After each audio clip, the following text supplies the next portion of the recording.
What's going on, my friends? It's your girl Lauren Gardner, LG Red, alongside Xavier Scruggs, and welcome to this edition of Off Base. New digs here. What do you think? Studio K remodeled. Hey, we got swagged out. Fancy. I'm gonna just assume this is only for us. This redesign thing is just for us. Yeah, it had nothing to do with any of the other shows that we produce here at MLB Network. It's a good vibe, though, right? So nice. I feel underdressed. Usually, I was like feeling like I was in my element when I was in a like hoodie a little and more t-shirt. professional-looking type look. I got to bring the button up next time. Nah, are you good? Hey, you've been on the road. You've been studying. You've also been reading a lot of articles. Mm-hmm. There's always a really good one out there right now. You're always posting about it. You do your homework, and I really appreciate that. So let's get to what's been moving the needle. This article really stood out to us. This is from Will Leach on MLB.com. 7 players who could win their first MVP this season, which I love to see. Pete Alonso, of course, having a breakout year, bet on himself, hasn't opted out this season. Alex Bregman, also great season. You and I have been talking about Corbin Carroll all season. Francisco Lindor always flies under the radar, in my opinion. Fernando Tatis Jr., Kyle Tucker, and Bobby Witt Jr. In your opinion, who has the best shot? Of course, we know Aaron Judge, Shohei Ohtani are at the top in their respective leagues, so it's going to be difficult. But who has the best shot at cracking this? I think one of the guys that does everything well on that list is Kyle Tucker. He always pops out to me when I see guys on a certain list. And the one thing that surprises me is how well he's kind of acclimated himself to the Chicago Cubs. I think going out there, still playing the same game he's had, staying away from chasing pitches, doing a good job of not swinging and missing. He takes walks with the best of them. His game will always be a big part of getting on base, but the power comes into play. He uses his legs, speed, plays great defense as well. So when I think about somebody that could go out, win an MVP, and do it even the year before they go into free agency, like some really good players that we're seeing on this list right here have done it before. Shohei Ohtani, Snell, you got Judge, and I almost forgot about Robbie Ray doing it with the Cy Young. That's a really good point. Robbie Ray kind of flew under the radar. And it was a weird time. It was a weird time in 2021. But yeah, Robbie Ray was outstanding. I feel like there was a 5-year period where we didn't know what was what. Right, no. And I think that's, to me, so if Kyle Tucker is one of those guys that can be able to do all those things on the field, you can win an MVP and do it quickly. So yes, and you love to see it in his walk here. Yeah, and I think that's what is surprising me most is like he spent so much time with the Astros, and now it's like, okay, move over to the Cubs. Oh, let's keep doing the same thing. Let's keep raking, baby. Hard? Here we go. Who you got? Who you got on this list? I was thinking, Bobby Witt Jr. It's kind of like always, the bridesmaid, never the bride situation. And of course, when you're up against Aaron Judge, you finished second last year. It really took Judge having like a prolific season in order to beat Bobby Witt Jr., one of the best defensive shortstops in all of baseball. Won the Gold Glove last year, coming off a back-to-back 30-30 seasons, which I think he could very well do again. And again, and again, and again. Like, this kid is still a kid, right? Like, he looks great. He's not showing any age or wear and tear. Arguably one of the most well-rounded players in baseball. And we're talking about some of the guys who are flying under the radar, which is crazy to say. Francisco Lindor could be, because of just like what's going on with the Mets, and like you have Juan Soto and Pete Alonso and everything going on there in Queens. I truly believe like Bobby Witt Jr. has arrived and people are paying attention. So if it's going to happen, this could be his best bet. And you know what? I think that's a great choice too, because when I think about a player that has a lot of expectations, because a lot of his offense isn't necessarily really powerful around him, he's got to do a lot of that work. And it seems like it's something he's always up for the challenge, but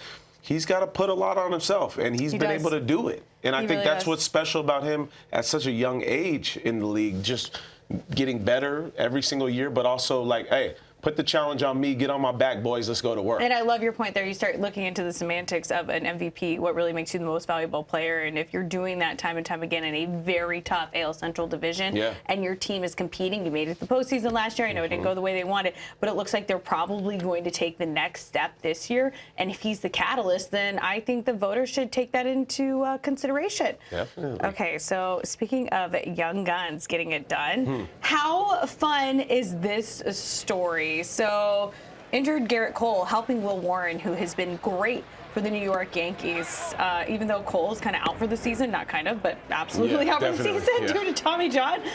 He's still making an impact for the Yankees, and we've always heard about his leadership in that clubhouse. Well, here it is on display. I love this coming from Warren. We talk in the training room, we talk in the weight room when he has a break from what he's doing and when he has a break from what I'm doing, it's just like, hey, I saw this, or hey, I looked at this whenever you have free time. Warren said that most recently he spoke with Cole about executing his pitches and how to throw fewer big misses and make competitive pitches, which is easier said than done. But even if they're balls, Warren said, did they do something? Did they change the hitter's eyesight? Is he now looking over there? Stuff like that, which is so incredibly helpful. I mean, could you imagine having someone like Garrett Cole be your mentor in that room, and you were in a room full of Hall of Famers and incredible players with the St. Louis Cardinals? Yeah. Did you have someone like that? No, definitely. Well, first, I mean, the unselfishness of Garrett Cole is really special to see, because in a time in our society when everything is about yourself, right? Me. Yeah. You're right. Like, for him to be able to go out of his way and act like that type of guy is huge. And it shows you how much better he wants those other pitchers in that rotation to be as well. You ask a good question. I remember Matt Holliday, a guy that, by example, showing young guys the way to go about things, even outside of the field. Hey, all of a sudden you're done with dinner, you're done with breakfast, your meal has already been paid for by Matt Holliday, someone classy, that I got to play with. But guys like Jason Hayward were the same way. I think I'm older than Hayward, but at the same time, he had been in the league that much longer. So you get certain guys that get it. Yes. It's like, and we have. It reminds me of being here at the studio. There's certain people here that get it, and they want to take you under their wing. They want to show you certain things. You can always vibe with that type of person because you understand you're a team. And yes. when you really turn off this idea of selfishness and put all your focus on the team, that's when you see the whole team succeeding and going up in a big way. I love what you just said there. All numbers aside, like, I think your value can be interpreted in intangible ways, and that's what Garrett Cole is doing here with his leadership. I remember covering the Yankees in the ALCS last season, and you could see him walking around with guys, like hanging out with Carlos Rodon, giving him tips, and that guys really respect and look up to him. Obviously, his body of work speaks for itself, done it for a long time. but he is actually dedicated to being a leader, and he wants to win. He wants this team to succeed, even if he's not active and on the field. So it's so cool to see. And to your point, here at MLB Network, are you kidding me? We work with Hall of Famers, and guys like Pedro Martinez can be some of the nicest people you'll ever meet. You have no idea they were at the top of the game because of the way they treat others. And I think being a good teammate is ultimately what it boils down to. That is like the highest compliment you could ever receive, in my opinion. It really is, because the last thing you leave this game with is the relationships that you have. So you think about outside of the game, Will Warren's going to have someone like a Garrett Cole that he can lean on, outside of playing. Guys that you bounce ideas off of that, aren't necessarily jealous of you, but they want to see you succeed. Yes. And it's very, very few and far between. Yeah, and he doesn't need the shine for it. But it was cool that Warren gave him his flowers. Yeah, and Warren's been doing great. So, yeah. Last couple of times out, I've seen him really shoving. And that's the difference between, someone learning on the fly, someone learning, going through ups and downs at the big leagues, but also, okay, let me take these pieces that Garrett Cole's talking about. Let me show these guys I can use this swing and miss stuff. And I look at his outings against the Seattle Mariners, to me, that's when things started to click. Yeah, they have the money in the Bronx, but it's really cool to see that oftentimes we're starting to see kind of like the unsung heroes, the guys that are kind of the lesser known names that shine for the New York Yankees. It's kudos to their scouts and all the development team. Okay, we're going to take a break here on this episode of Off Base. When we come back, Ketel Marte, another guy potentially flying under the radar, but X is going to tell us why we need to start paying attention after the break. Okay, how fun is this video? We've all seen superstitions. We've all heard about people talking to their bat. Well, Ketel Marte doing this. He's just having a nice conversation, X. He's like, I need you to hit that ball over that fence over there. It seems simple enough, right? Maybe I need to be talking to my bat a little bit more like that. You have the East-West game coming up here pretty soon. Oh, yeah, I have an opportunity have to. a chat with your bat. Let it know what it just needs to be clear what its job is. It's just like clear communication, which brings us to this edition of Extra Credit. If you're listening on the podcast, that video was of Ketel Marte with the Arizona Diamondbacks just having a conversation with his bat while he was on deck, which I fully endorse and respect. It's kind of wild to me that he came in third in MVP voting last year. A lot of people didn't even know about it, right? We're talking about him being underrated. So often we talk about that. Corbin Carroll came on the scene, and Ketel Marte still like waiting in the wings, but he's been so good, and you're going to show us why he's been so powerful on both sides of the plate. Yeah, there's been a lot of consistency with that power, and I look at, when I evaluate guys that are switch hitters, those are the ones that are most unique, because for their ability to do it from both sides and be consistent with it, it's not easy because they have to practice more doing it both sides. You saw right there's a reminder, the NL WAR leaders, he was 4th last year.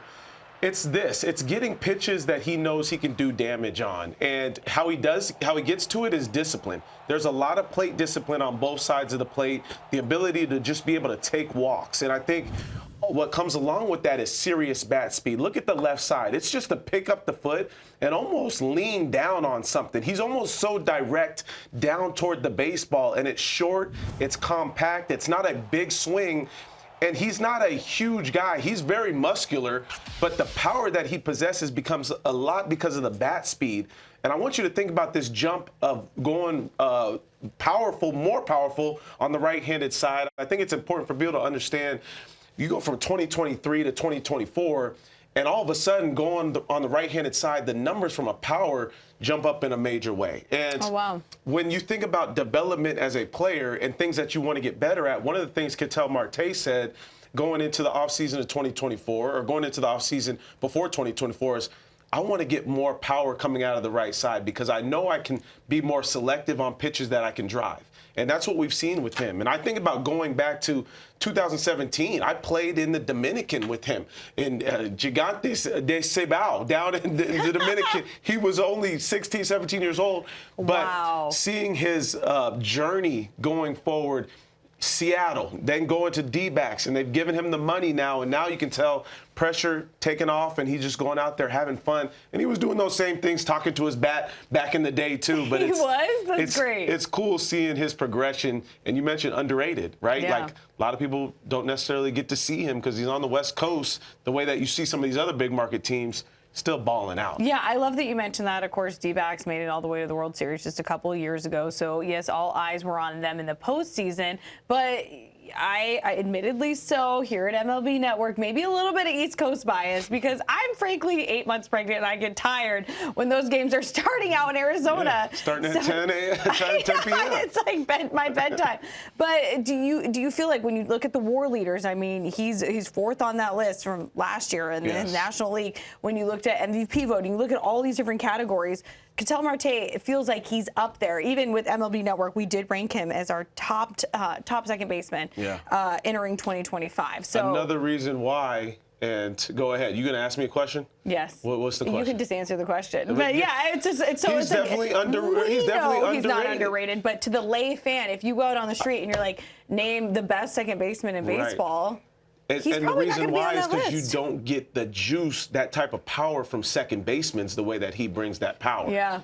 And also plays great defense. And don't forget, too, like there was points when he was playing center field, going back to second base, going to center field. So, like, now he's at one position. He's already been, handsomely paid for it. And I appreciate more that the numbers have jumped up even after that. And definitely a guy that people need to start talking more about because I think only the power is going to get better. And it's on both sides. Like, he reminds me a little bit of Jose Ramirez because their swings are very similar on both sides of the plate. There's not a whole lot of change from left to right or right to left. All right, kids, if you're watching at home, start hitting on both sides of the plate. Get the tee out, 100 balls off the tee from each side. Oh my gosh, I'm a lefty, and like the thought of trying to swing right-handed just makes me feel all backwards and awkward, and I'm just not doing it. But if you're backwards and awkward anyway. So. That's true. I'm literally snowboard goofy, and that kind of explains my personality. Coming up next here on Off Base, Joe Mauer and Buster Posey were two of the best backstops in recent memory. But, X, were either the best this quarter century? We'll debate that and more after the break. 0-1 to Poole. In the air, left field, and Pools is giving St. Louis the lead. A dramatic, towering three-run home run. Stunned in disbelief here in Houston. A single by Eckstein, a walk to Edmonds, and how about Albert Poole? They knocked that left field wall down out there behind the Crawford boxes. I mean, that's the best extension we've seen from Pujols in this series. He has no doubt that ball's headed out of here. One of the hardest hit balls I've ever seen, that home run, is one of the most memorable in the great career of our colleague Albert Pujols. An iconic blast off of Brad Lidge in the 2005 NLCS. Now, it's pretty easy to say that King Albert is definitely the best first baseman of this quarter-century X, a subject that our own Jason Stark went in depth on for one of his latest pieces for The Athletic. X, as we take a look at this, I mean, first of all, not an easy task for our friend Jason Stark. No, that's but tough. I mean, you take a look here, and I'm glad we left that up. Pujols first, Altuve second, Jeter at short. That could be debatable for defensive prowess, but it is still Derek at Jeter, the captain, Adrian Beltre at third, Judge in right, Trout in center, Bonds in left, and then you have Ortiz DHing, Yachty behind the plate, and then the rotation is ridiculous. And, of course, closer, Mo. That's ridiculous. Is there anyone you would want to swap? Just a nasty team in general. I mean, and the article is great, and he goes in depth of like, hey, here's where I struggled, and why. He kind of flip-flopped on some things. I can't blame him. I read the article; it was good. But no, I think my biggest one would be the hot corner, right? I'm looking at Adrian Beltre was great, but Chipper Jones was. Now his argument was that a lot of Chipper Jones' work was done before 2000, right? But I don't know. Still MVP, World Series, batting title, some things that Beltre didn't quite have. Nothing against Beltre. He is an absolute monster, and I love the way he played the game. But there's no doubt that Chipper was the better hitter. Now, Beltre was better defender, but what would you rather have? I think Chip doing it from both sides. We were just talking about Ketel Marte doing it from both sides of the plate. You're not wrong. Almost undefendable with the bat. That's what I love seeing. And so, and I grew up watching the Braves all the time. I'm looking at the 90s Braves. Slightly I'm like, partial to that Chipper's club. doing I get that. But I like how he mentioned some other names too, like Scott Rowland. Obviously, Manny Machado's name is going to be up in there. There's a lot of good third basemen that you could consider. Think, Machado's already been playing for so long. He still seems so young. No, he might find himself in that same conversation. That's very true. Who stuck out for you, or what position? There were a couple, but one would be the backstop, and I know this is your former teammate. He had the longevity. Yadier Molina was also a tremendous leader, but I think there were a couple guys, Buster Posey, namely, and Joe Mauer, who was just inducted to the Hall of Fame, that you could make an argument for being the starter. I know there's probably some depth here. Jason, I don't know how you did this. I don't know how you did it. This is a tough task. But if you look at the body of work there for Buster Posey, I mean, I think the MVP under his belt could be that separating factor. And, if you compare the leadership head-to-head, well, now he's the president of baseball operations for the San Francisco Giants, 3 World Series. That guy was kind of like the heart and soul of that Giants team when they were in the middle of their dynasty. And, Joe Mauer speaks for himself. He's just inducted into the Hall of Fame. Yachty, probably not that far behind, but, man, that's a tough one. But, I think if I had to make an argument for someone to maybe replace a particular player on here without hurting any feelings, because they're all absolute legends in their own right, I would have to go with Yachty. You played with them, so maybe you can clap back. I know. I mean, just the ultimate field general. I think from an offensive and defensive side, there was so much. A lot of times from the catcher's perspective, you don't have a guy that was able to do it from both the offensive and defensive side. That feels like he's another manager on the field. And that's I remember times when I would be at first base and pre-pitch, Yachty's telling me I need to move over a little bit towards the foul line or move over a little bit towards second base. So he's seeing everybody's position and almost telling them, hey, this is going to be the pitch. Get yourself in better position. So just seeing everything that's on the field. And obviously, those guys, Buster Posey, Mauer was the same way, but definitely – if there was one of the best all-time catchers ever, Yachty's going to go down as one. Yeah, Yachty's right in there. I feel like all three are definitely in the mix. When you look at the rotation, Justin Verlander, Clayton Kershaw, Roy Halladay, Max Scherzer, Randy Johnson, anyone else you would want to add? That's good. We have some great guys. I mean, we have Scherzer in there. There can be Zach Greinke. Dang.